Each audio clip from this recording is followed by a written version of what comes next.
Hello, everyone. I'm really excited to be here as part of the Delaware Department of Education Multilingual Learner Virtual Conference 2025.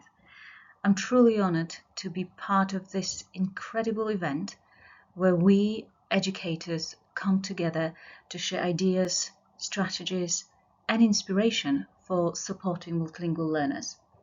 The theme of the conference, Building Bridges, is especially meaningful in these days because as educators, we have the power to create connections between languages, between cultures, communities, and of course, learning opportunities. And whether in the classroom, in policy making, or daily interactions, the bridges we build help multilingual learners thrive academically, socially, and emotionally. My name is Joanna Kolota, and I currently work as the curriculum leader for multilingual learners in a secondary school in Leeds, England, UK. If you have any questions, if you have any comments, or if you would like to continue the dialogue and the conversation, please feel free to reach out to me directly, and I would love to connect, and I would love to keep the conversation going. So in this session, we'll focus on building sustainable support for multilingual learners in secondary schools. The question is, how do we create systems that don't just offer temporary help, but offer something that is lasting and something that is meaningful? And how do we ensure that multilingual learners don't just survive in our secondary classrooms, but actually they thrive in secondary education? So we'll explore some practical ideas. I will offer some insights that hopefully can make a real difference. Now, I am a linguist, so as a linguist, I am going to resort to modal verbs. And I think it's really important that I stress it from the very beginning. I'm not here to tell you what you should do in terms of supporting your multilingual learners. But I'm going to tell you, and I'm going to outline what we have done as a school and as a community, and what we are doing, and following on with modal verbs, hopefully there will be something that you may consider trying in your own context, or you might want to trial and see how it goes. It's important to remember that context is key. And I am certain that there will be many overlapping strategies and many overlapping approaches and insights. At the same time, I am fully aware that there will be very unique considerations and circumstances, and whether it's simply the number of multilingual students you work with.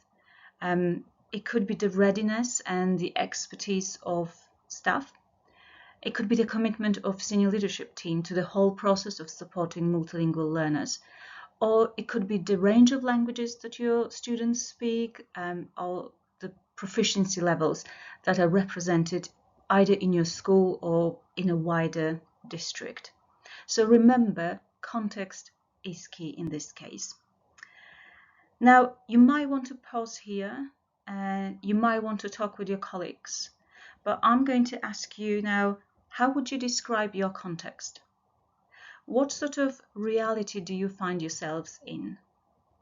And what are the factors that influence your decisions that you take every single day to support multilingual learners? Because it's important to know what we do, but it's also important to reflect on why we do certain things. So I would like you to think about the context in which you support your multilingual learners.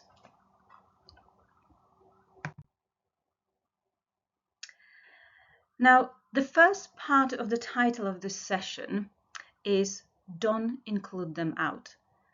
And it was inspired by Salman Rushdie's novel called Harun and the Sea of Stories. If you have time, I strongly encourage you to read it. It was published in 1990, and it's extremely rich in terms of the imaginative descriptions, and it's also quite a thought-provoking story. it is both quite interesting, but also entertaining from a language point of view, because the author plays with the language and the words in a very skillful way. Now, in one of the chapters, the characters are confronted with a scary whale, and one of them says, "Not worth the candle, include me out, no can do." Now, there's another point of reflection for you, and I would like you to reflect on the notion of inclusion. What does inclusion mean to you? What does it mean to your school? And how is it manifested in your classrooms, in your school, in your district? And if I ask you to give me an example of true inclusion, what would you say? Now, inclusion isn't just a word. It's something that we have to live, and it's something that we have to practice, I feel, and I strongly believe in, every single day.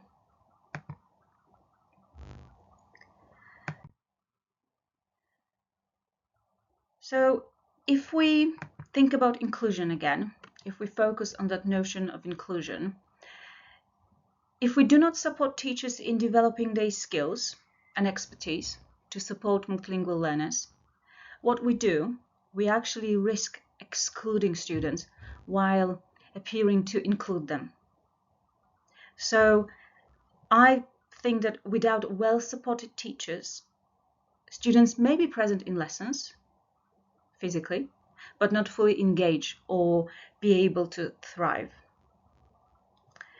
And without a knowledgeable and without sort of a supportive leadership team, teachers sometimes can lack the guidance and resources that are needed to build that expertise, and it takes time.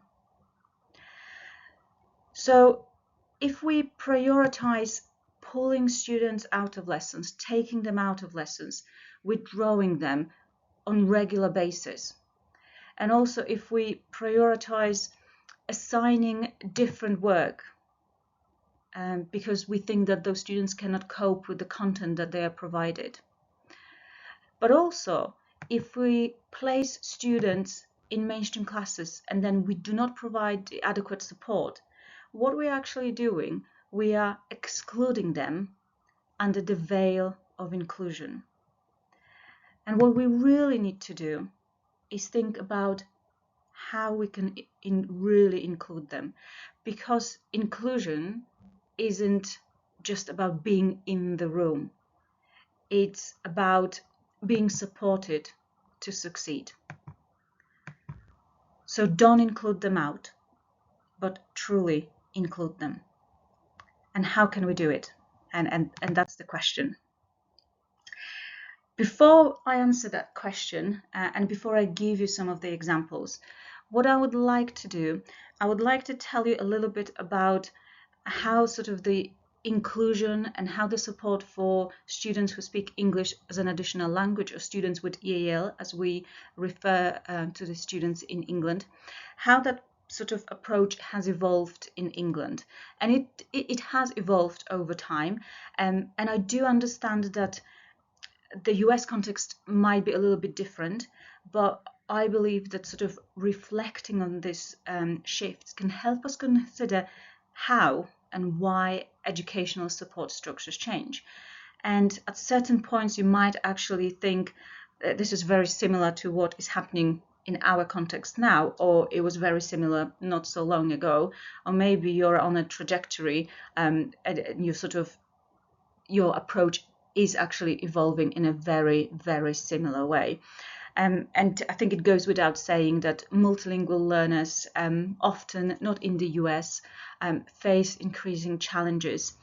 But I think these days, and under certain circumstances, these days it is even more challenging to support multilingual learners.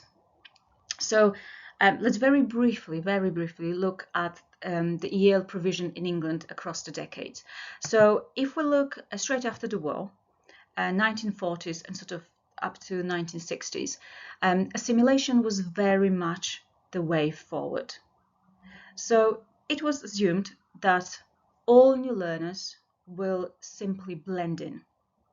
It was assumed that if they are in classrooms, if they are in schools, they will learn the language, they will assimilate, and they will be part of the same culture.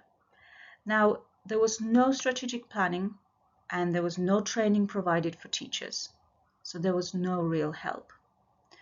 Now, it was recognized that a certain period of adjustment was needed, but apart from that, the new students who joined schools were sort of almost expected to just carry on, and they were expected to be just like any other student. Now, between 1950s and 1960s, the migration increased. And suddenly there was some sort of recognition that British society is no longer monocultural and monolingual. There was some sort of recognition that the British society is actually multicultural and multilingual. Now, some policies were introduced, and those policies mainly focused, again, on ensuring that the children of immigrants assimilate quickly and effectively. And it took form of new to English classes. So those classes were arranged to students who were new to English, but also those classes were arranged for students who spoke English, but it wasn't British English. So they still were expected to lose their accent, and they were expected to speak with the British accent. So still, you can see that although many languages and many cultures were represented, sort of the society was treated as monolingual and monocultural. So in the 1980s, things started to shift slightly and slowly. That's when, sort of for the first time, it was truly recognized that without appropriate level of support, new students won't just assimilate. They will not simply learn through osmosis. They will not thrive in mainstream classes if there isn't the right level of support. So there was some sort of focus on culture and the language. Some funding was provided, and the funding was meant to help with students' language development. But again, it was mainly focused on the students being withdrawn from classes. Sometimes students were taken out from the classes and they received all day English language teaching. Sometimes they even those classes took place at the weekends, and also the classes were held at different locations, and it was sort of under the premise that the students who do not speak the language shouldn't disturb their peers. So they were separated, physically separated from their peers. They attended classes that took place somewhere else, so they could learn English so that they could join the classes. And there wasn't a specified curriculum. So the students were meant to learn English so that they could access content classes.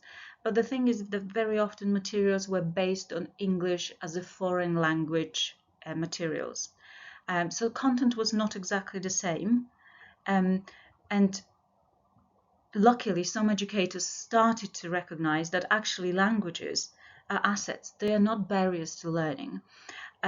So in 1979, there was a report produced that actually called for teachers to receive appropriate training so that they are trained and that they are able to support students in mainstream classes.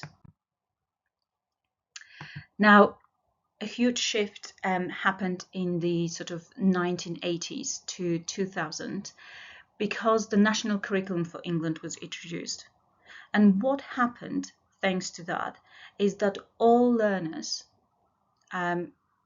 were given fair and equal access to education. So what the national curriculum stated was that all students should have access to education that is age and level appropriate, and that should happen regardless of their language background, of their cultural background, that they should have equal and fair access to education. So up to 2000, there was quite a big focus on upskilling teachers, on developing teachers' expertise. There was some funding provided for students who speak English as an additional language, and that funding was allocated to a particular student. Now, unfortunately, since sort of 2011, things changed a lot, and teachers actually do not always receive training in order to support multilingual learners. There is some recognition for multilingual learners and the support they need, but not at government level. And there are quite a few sort of private providers and charities who deliver a lot of training and who do a lot of good to support both teachers and multilingual learners. But we do not have sort of a centralized support, and there's very little centralized support. There is a huge focus on inclusion. But my then question goes back to what I was talking about earlier. Can we truly include our students if we do not support our teachers, if very often they do not receive appropriate training? It's very often there is very little time in terms of the CPD that is provided to teachers that actually focuses on building the expertise of supporting multilingual learners. And also the understanding and agreement of what we should do to support multilingual learners that truly reflects that the notion of inclusion is very often murky. So that's just a very brief overview of how things have changed and developed in England. And I'm sure there will be points where you think this is exactly as it used to be here or as it is now. And you will recognize that there are certain points that are very similar. And sometimes it's sort of going, 2 steps forward, 3 steps back. It does happen a lot. Now, so who supports multilingual learners? And again, I'm going to refer to the English context, because in England we have something called the Teachers' Standard. And the Teachers' Standard set out the expectations for all teachers. So these are the standards that sort of define what makes effective teaching, and it also, they highlight the professional responsibility of all teachers. Now, one thing that stands out is that all teachers, and it's not just language specialists, are responsible for the learning and the academic progress of multilingual learners. And this is highlighted in the Teachers' Standard. Now, that means that inclusion is everyone's role. So supporting multilingual learners in English school isn't and shouldn't be seen as a sort of optional extra, but it should be seen as a fundamental part of teaching. All teachers should have high expectations for all learners who are in front of them. That also means that the teachers have to adapt their sort of teaching, and they have to respond to the students in front of them. But what very often happens is that not all teachers receive the appropriate support, and often teachers sort of report that they do not feel confident supporting multilingual learners in mainstream classrooms, and very often they ask for extra training and for extra support. And it doesn't only refer to students who are new to English, but also those students who are sort of still developing their English proficiency levels. Now, I mentioned context quite a few times already.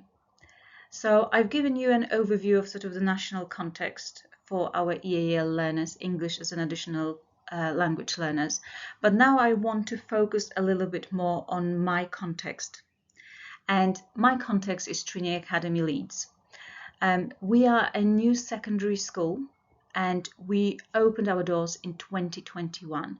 We are located in Bermontops, which is literally just maybe like 5-10 minutes from the city centre. And we are one of the most culturally and linguistically diverse communities in England. There are probably over 100 different languages represented in the area. Our school serves an area of high deprivation, and unfortunately there's a history of poor educational outcomes in the area. And you can see why our approach to supporting multilingual learners is more important and more significant than ever. Now, I would like you to have a quick look at some more detailed information about students. Our cohort faces many languages. However, we do not use these as excuses. We are unapologetically ambitious for all our students and for their futures, because essentially that's what it is. Now, a lot of our students, when they join us, have literacy levels below national averages. Very often they struggle with reading. 70% of our students receive free school meals, so essentially they are in receipt of People Premium. There are a lot of issues in the community, such as knife crime, unfortunately domestic violence, grooming. A lot of students do not carry on and continue with the education beyond the age of 16. In terms of the safeguarding issues, there's a lot as well to deal with. A lot of students refuse to come to school. They might have had very patchy attendance in primary school, so actually then getting them to attend secondary school, much bigger, maybe scarier school, sometimes it is very, very difficult. We do have quite a few students who are new to English, and many of them join us throughout the year. So we recognize that there are certain barriers that we face, but again, we do not lower expectations for our students. And we are committed to ensuring that every student, and that regardless of their background, has access to high quality, inclusive education. So this is our ambition, is to support and to have that belief in students' potential. Now, again, I would like you to pause here. And again, if you would like to, you can discuss it with your colleagues. What sort of challenges do you face as a school? Are they similar? Are they different? And I guess even more importantly, how do they shape what you do in your classrooms and in your schools? How do these factors shape your decisions?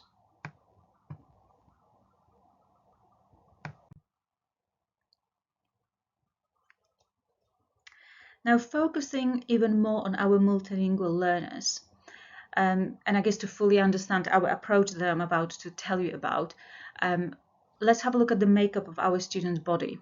So currently, 960 students attend Trinity Academy Leeds, students from year 7 to year 10. We are not at full capacity yet. We are to welcome yet another, the very last founding sort of cohort of our school, 240 students. 70% of our students are multilingual learners. That means these are the students who speak other languages or have been exposed to other languages either at home, in communities, but that doesn't mean that they are fluent speakers of a particular language. Some of our multilingual learners were born in England, but they speak another language at home. Some of them are newly arrived students. So it's a real mix. Some are really well educated, some are new to education, some have disrupted education. As I've mentioned before, many of our students join us mid-year. So that means that they often need additional support. Sometimes it's in terms of the language, but also in terms of sort of being integrated socially and academically. We do assess all our multilingual learners. Now, it's interesting to point out that in England, actually, we do not have to assess multilingual learners. It's up to each school how they do it, whether they do it, what sort of framework they use. But we do assess all our 70% of multilingual learners, all 100% of multilingual learners who form 70% of our cohort. And we assess them regularly so that we can see the progress being made, or maybe not being made, so that then we can start thinking about maybe other factors inhibiting the progress and how we can support those students. And research consistently shows that English language proficiency is the strongest indicator of a student's academic success. Now this is crucial. Now this is so crucial. And that indicator is much stronger than gender, socioeconomic background, first language being spoken, or ethnicity of the student. So English language proficiency level is the strongest and best indicator of how well that student is likely to do in terms of their academic achievement. Whether it's now being in the classroom, but also thinking beyond that and looking at the picture of final exams and beyond those final exams as well. Now, what it means is that we really have to get language support right. If we are to transform academic outcomes for the students, we really have to focus on the right support for the students. Because by ensuring that the students develop strong English skills, while of course maintaining and hopefully even developing their home languages, we can open doors to higher achievement, but also greater confidence and of course broader opportunities for every single student. Now, as I mentioned, we are new as a school, 2021. Our school was built during the pandemic, so a lot of challenges from the very start. But also from the very start, we knew that supporting multilingual learners and developing our practice as a school was of paramount importance. And from the very beginning, we didn't want the support for our multilingual learners to be an initiative. We didn't want it to be something that is introduced, maybe something that we focus on for a few weeks, or maybe a term, or maybe for a few months. And then it sort of like fades away and something that is replaced by yet another idea or yet another initiative. What we wanted to do, we wanted to ensure that all our multilingual learners excel academically. And to us, it meant never taking our eyes off the importance of developing both subject knowledge and content. So the candle represents that fleeting idea, that initiative of supporting multilingual learners, and it's not something that we've been interested in.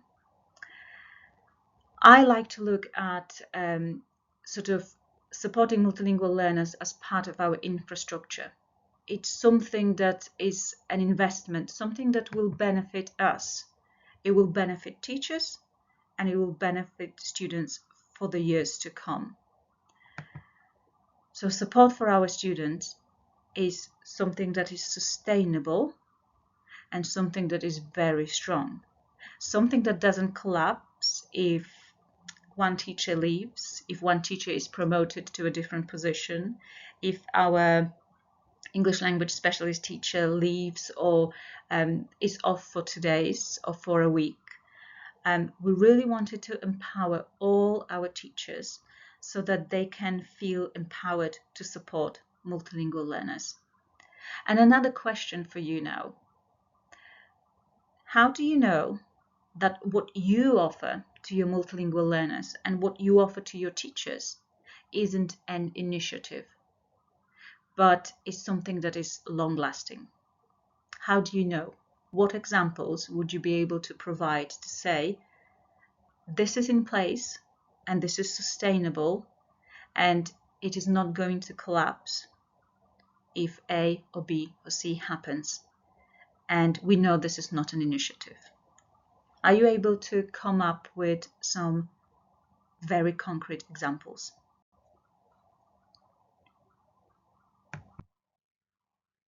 So it's always extremely important to reflect how we do things, but also why we do certain things.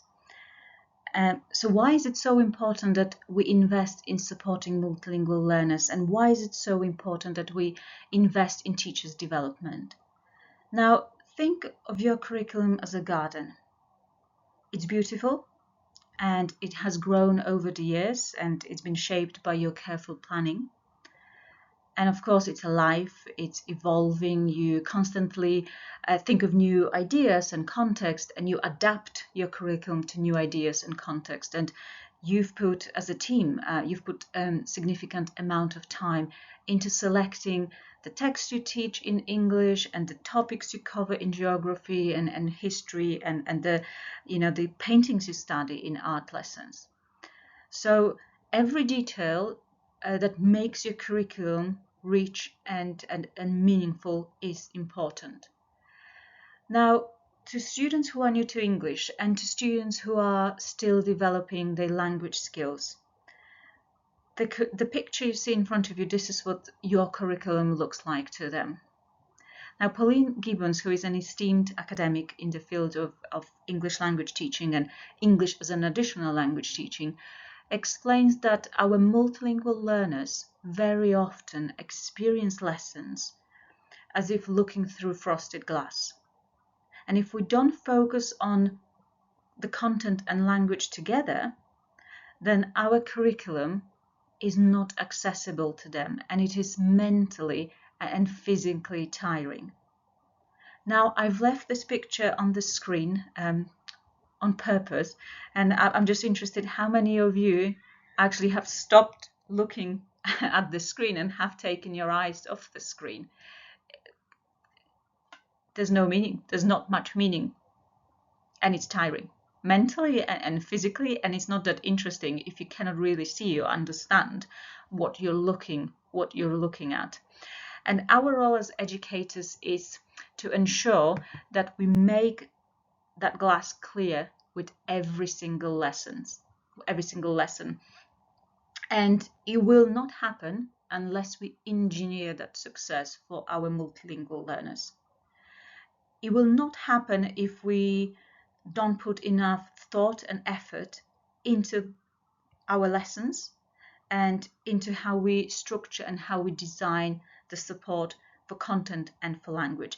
And we do it not by simplifying the content, but what we have to do, we have to bring to the very forefront what is crucial. So it means that we have to plan for both content and language. And it requires a whole school approach, and this is the effort where consistency across teaching teams is crucial, because only then our students, day by day, lesson by lesson, will be able to engage in those meaningful lessons and in those meaningful interactions.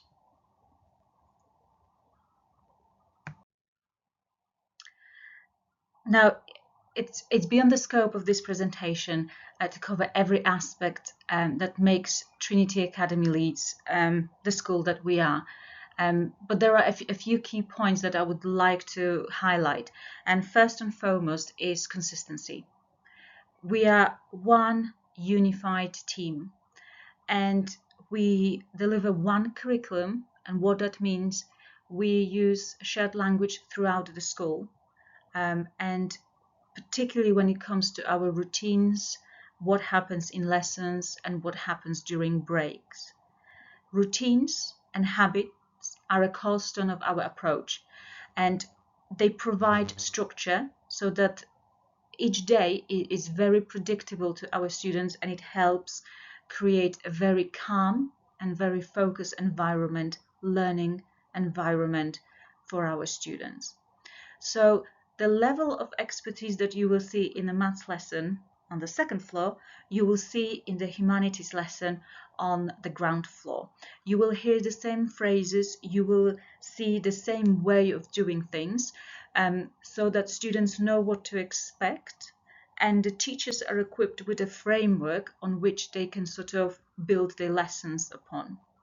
And we prioritize explicit teaching.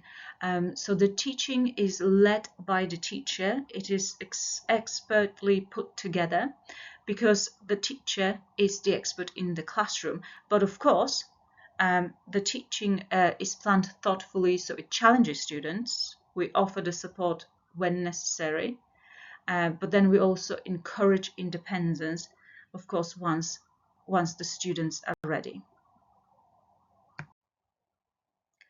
As a school, we have developed a series of toolkits upon which our teachers can rely on, and which can be used in every lesson throughout the school, in order to support teachers, but also, of course, in order to support our students. We have also created something called Culture 20. So these are 20 different things that happen across the school in a very uniformed way. And on your screen, you can see what happens when a teacher wants to secure a student's attention. So it's 1, 2, 3 star, and it's meticulously explained process. So if you're a new teacher, as if new to the profession, but also if you are new to our school, then you know exactly what you need to do, and the students know the steps as well, of course, after a few lessons. And the next one is our exit 3. So this is our calm way of exiting and finishing the lessons. And again, it's got steps, what should happen in every lesson. Now, after a few times, the students know exactly what they need to do, but this is sort of just as a reminder for the teachers and for the students. As you can see, everything that we do at Trinity Academy Leeds is sort of connected, and it's a part of a breathing and living organism. And what we wanted to do for our multilingual learners is create support that is not an afterthought, and it's not a bolt-on. And it's not something that we do once we plant our lessons, and then we suddenly think about another layer of supporting multilingual learners or new to English students or students who joined last week. What we do for our multilingual learners is integrated in our everyday practice. And very often, I think that in many schools, although people are mission aligned and departments are mission aligned, you can see the whole school. So that's let's say the top line, and then you can see either EAL professionals or English as a second language professionals doing their own thing, and seemingly they both travel in the same direction, but those lines never meet, and they should meet, because what happens in your classroom is just as important as what happens in the classroom next door to you, and you should actually know what happens in school and how the things you do help the teacher next door, and how they are integrated in a bigger picture. So in my school, a vice principal who overlooks the teaching and learning aspect of our school is also my direct line manager. I'm responsible and accountable for multilingual learners' progress, both in terms of their social development and academic development. But it's important that every single teacher and every single member of pastoral team and every single person, even in the kitchen, is responsible for that student's development. because the chef very often, for example, in my school, reminds students about their homework and asks them about what have you done recently in your history lesson. And although you can see that the titles and sort of groups of people are sort of listed from top to bottom, it doesn't reflect the hierarchy. It reflects the fact that we are all on the same page and that we need to support one another if we are to achieve the outcomes we said we would achieve. So thinking about the curriculum that we offer to our students, from the very beginning, we wanted our multilingual learners to have the access to the curriculum that is ambitious and broad. So we don't narrow it down based on the language proficiency or when the students join the school. We want them to have the best and the fuller experience possible. Now, we do not simplify the curriculum, so it's not the differentiation by curriculum, but it's how can we support those students to access that curriculum. So we focus explicitly on language used in lessons.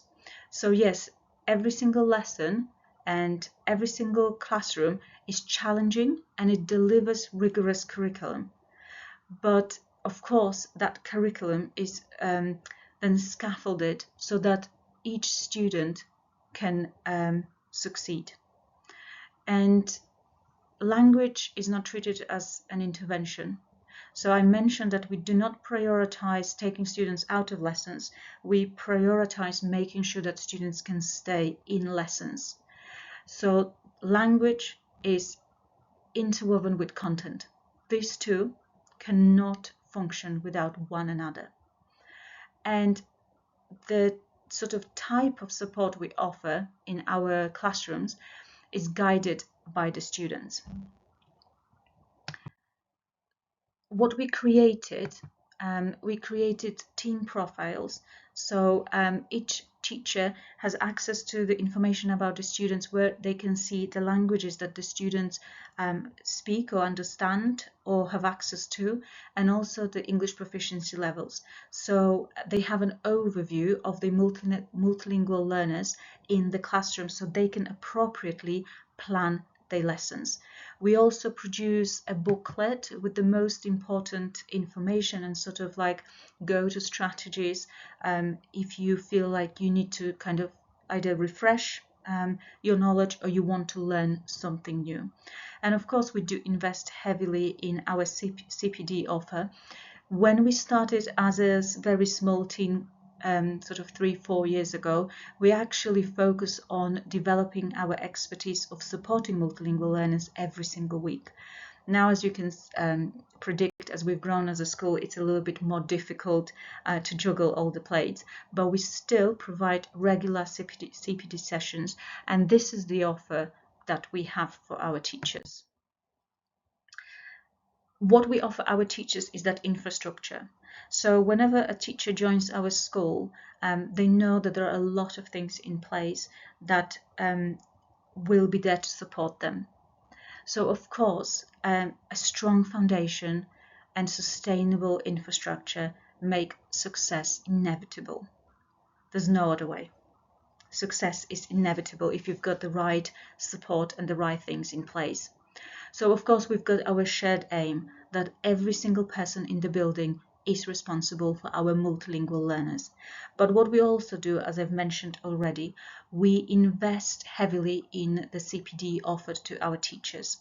So we have partnered with the Bell Foundation, which is an organization that supports schools to develop further their expertise in terms of supporting multilingual learners. And we trained 3 staff members. They are now licensed and they're able to sort of deliver in-house training using the Bell Foundation resources and expertise when needed. We do a lot of sort of lesson observations and dropping so that we can understand our students, so that then we can plan the lessons appropriately, and in particular so that we can plan our booklets appropriately.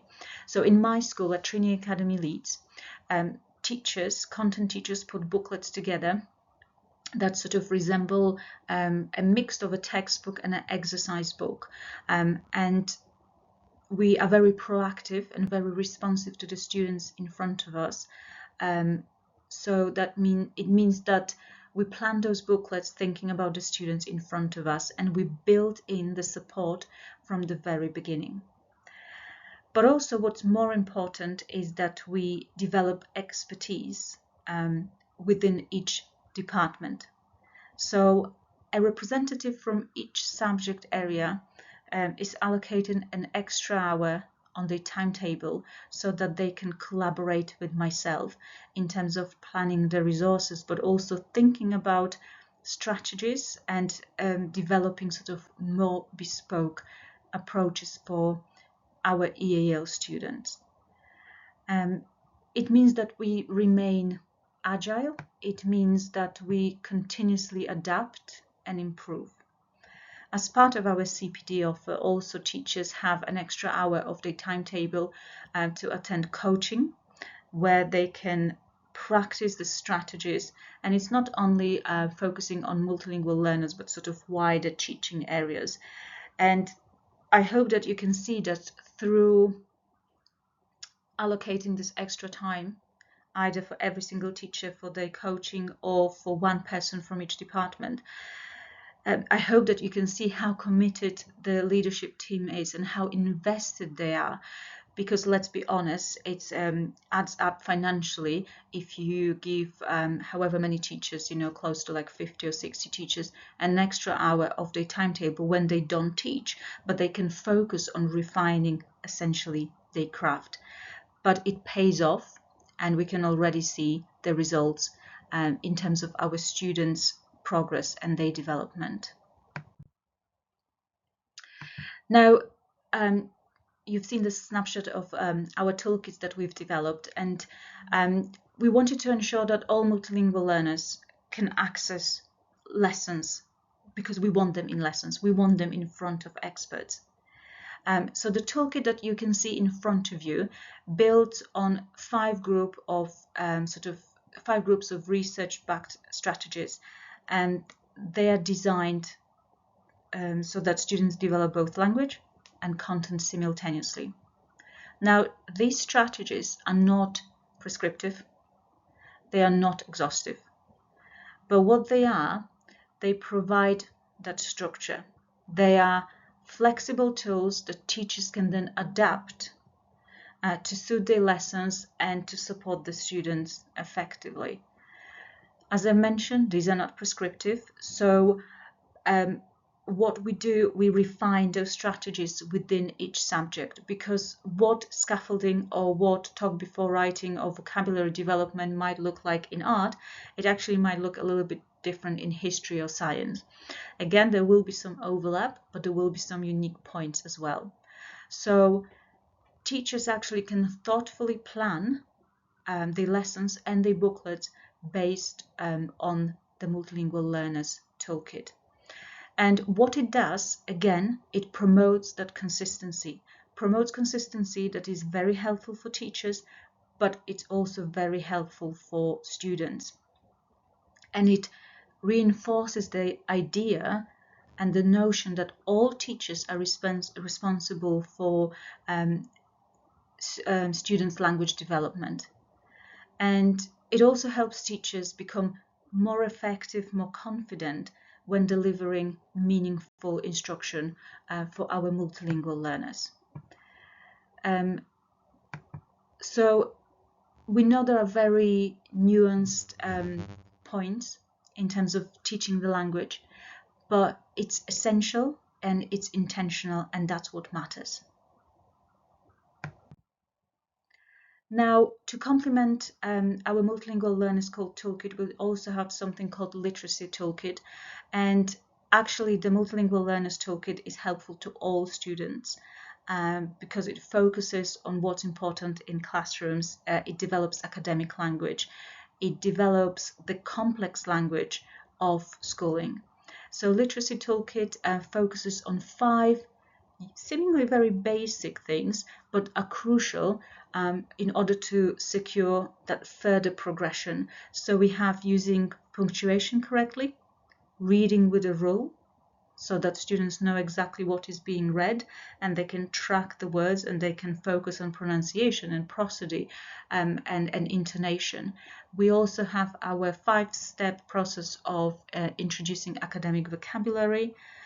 We focus on teaching certain vocabulary explicitly with focus on etymology and morphology. And then also we apply our marking code consistency so that students can look through their work and they can identify certain mistakes and errors and then respond to them appropriately. So literacy toolkit, but also multilingual learners toolkit, I think they work very well together in tandem. Now, I've mentioned booklet a few times, and I talked about how we want to be proactive and but also responsive to the students' need rather than being sort of reactive in the moment of teaching. And here are just a couple of examples illustrating how we adapt our work to ensure that our resources are accessible to all. So you can see quite a challenging text. So our Year 7 students studied the Gothic literature and the conventions of the Gothic genre, and they read excerpts from Dracula. Now, it is a challenging text even for a monolingual learner. What we do, we use color coding for certain vocabulary that is identified by an expert teacher, and we provide synonyms and we provide visuals. Now, we don't do it for all words, for every single word on the page. It's what is crucial for this particular lessons, as we don't want to overload the students. And the other example is something very straightforward from a history lesson where students had to compare and contrast Catholic and Protestant churches. So we included sentence starters and sentence frames. This can be used both for speaking and also for writing. They can be explicitly modeled by a teacher in terms of speaking, but then also later during writing. And these sentence stems and sentence starters can be used across multiple subjects, so students can recognize them, they can start memorizing them, and they can start developing their confidence in using them, so that few lessons in, few weeks in, maybe next term, those sentence starters might not be needed or might be replaced by sort of more complex ones, introducing new vocabulary and introducing sort of new ways of talking about how we can compare and contrast two things or two groups of things. So these changes are very subtle, but they are very impactful because they are designed with all our learners in mind. So the teaching and the booklets and the materials are very inclusive and they are effective for all students. Now, our mission statement of our school emphasizes the importance of affirming and extending our students' identities. And the languages, of course, are a vital part of who our students are. And we want our students to be proud of their heritage. And I've talked a lot about how we support our students in classrooms, but of course, supporting multilingual learners doesn't happen just in classrooms. It extends beyond classrooms, well beyond our classrooms. So just to give you a couple of other things that we do for our multilingual learners. In England, students can sit GCSE exams, so exams they take in the last year of secondary school in their heritage languages.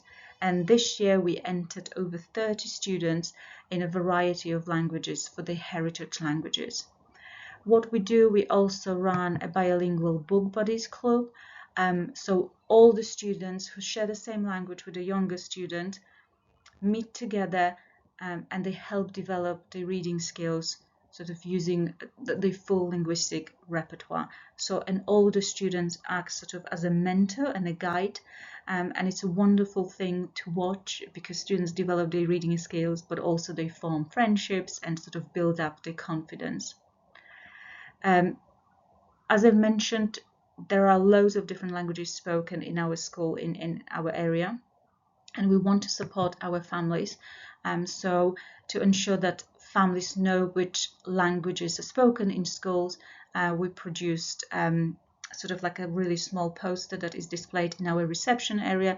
So when families come to our school and if they need any assist with interpreting and translation, they can check if we actually have a member of staff who can speak a particular language. As I mentioned, we have quite a few families who join us throughout the year, and we want them to feel welcome. We want them to understand the system they've entered, essentially. So apart from running parents' evenings, we also host family build sessions, and this focus essentially on talking about how we can support those families in terms of joining our school, but also we focus on things like raising a multilingual child and how they can help students with homework and what the grades mean and how you can achieve a certain grade and what exams you can take, because as you can imagine, moving to a different country, even if you speak the language, but what if you don't, it can be very confusing. So we just provide the extra help in terms of providing more information.